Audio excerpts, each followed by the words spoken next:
CM Punk and Drew McIntyre's story just took a deep turn that drags in a former superstar into the story. We'll also see what's going on with Triple H, MVP, and more.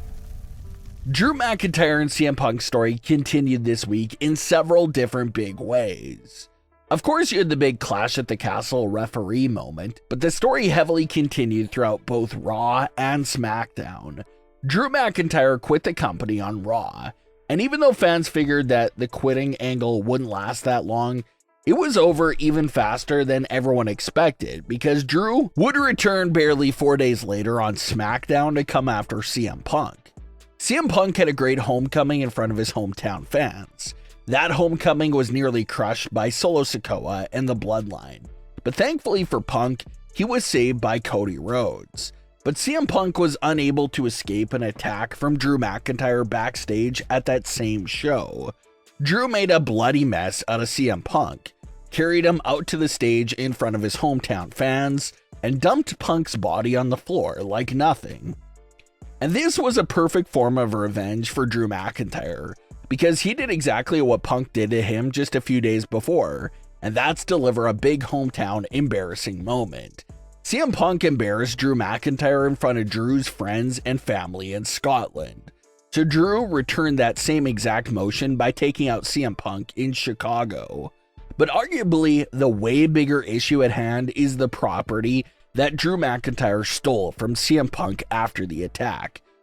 If you watch it back, you'll easily see Drew McIntyre slip a bracelet off of CM Punk's wrist and place it into his own pocket, stealing the item and walking away from the scene. The camera didn't get close enough to really show the details of the bracelet, so some fans were probably sitting back and not really caring that much about the moment because it's just a simple bracelet. But it turns out this isn't just any little bracelet at all. This bracelet is a very personal one and has immense sentimental value to Punk because it has AJ Lee's name on it and their dog Larry's name on it as well. And a nice little extra detail is that June 21st wasn't the first time that Punk wore this bracelet on WWE television at all. You can go back to appearances from CM Punk dating back to several months ago, and you'll notice that he was always wearing this bracelet with his wife and dog's name on it the entire time. So it's a bracelet that was always there. It wasn't just in the spotlight and wasn't the focal point until most recently when it was stolen by Drew.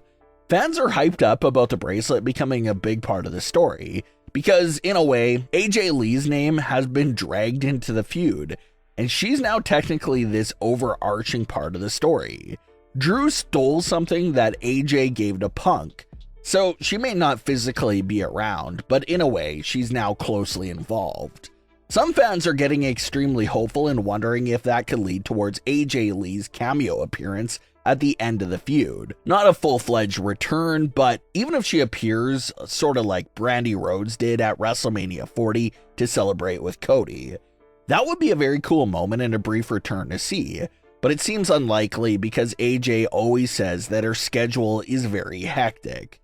So an AJ cameo may be in limbo right now, but what is exactly to fully take place no matter what is that the bracelet has to be returned to CM Punk in some way. So Drew McIntyre may keep it for a few weeks, mock CM Punk with it, but at some point, Punk has to be reunited with the bracelet and get it back. So that will be a moment that takes place in the very near future. But considering how CM Punk left the June 21st edition of SmackDown all bloody and in an ambulance, it does look like the purpose of Drew's attack was to write CM Punk fully off of television once again. However, Punk shouldn't be gone for too long because reports have been claiming that he's about to be fully cleared in July and expected to face Drew McIntyre at SummerSlam on August 3rd.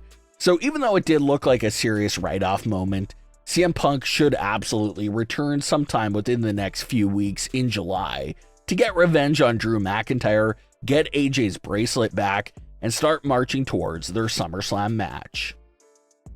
MVP is still under contract with WWE.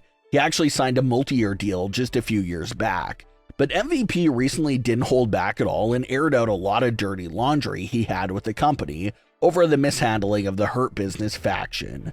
The Hurt Business faction was one of the biggest highlights to come out of the Thunderdome era. It all started off with MVP convincing Bobby Lashley to dump Lana because she was holding him back from reaching his full potential.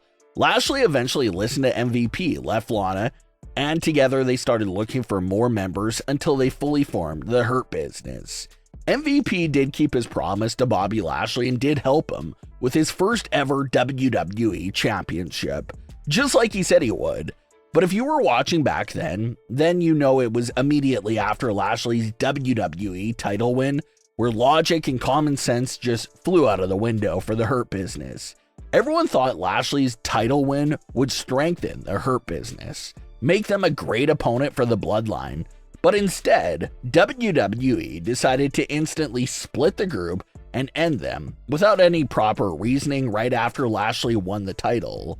The rumor was that Vince McMahon wanted Lashley to be champion that had no one by his side, so the group was split up and there wasn't actually any story behind it.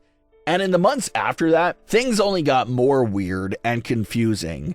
WWE teased the Hurt Business getting back together, but then the story was dropped, and then picked up again, and then dropped again. And it frustrated fans because their split was so forced, random, and lacked any actual storytelling. So fans always wanted to see them get back together to properly finish their story, but the group was never fully reunited. The Rock and Batista themselves have even come out and talked about how special the group was, and how there was still so much more to do with them.